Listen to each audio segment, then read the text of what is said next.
Hello दोस्तों, आप सभी को हर हर महादेव। मैं आज आप लोगों को तीज के पावन पर्व पर बहुत ही सुंदर सा भोलेनाथ और सती जी का भजन सुना रही हूँ। सती नैहर जाने की तैयारी की ही मना त्रिपुरारी किए ना। सती नैहर जाने की तैयारी की ही मना त्रिपुरारी किए ना।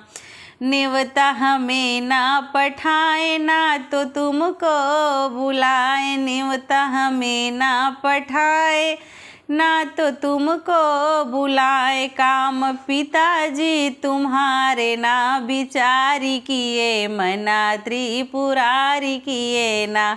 सती नैहर जाने की तैयारी की ही मना त्रिपुरारी किए ना।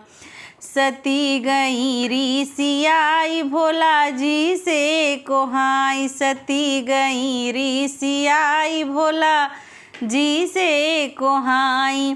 जगी देखन को मन में विचार किए मना त्रिपुरारी किए ना। सती नैहर जाने की तैयारी की ही मना त्रिपुरारी किए ना। गई पिता के मकान वहाँ हुआ अपमान। गई पिता के मकान वहाँ हुआ अपमान। माता सती जी के मनवा दुखारी किए मना त्रिपुरारी किए ना।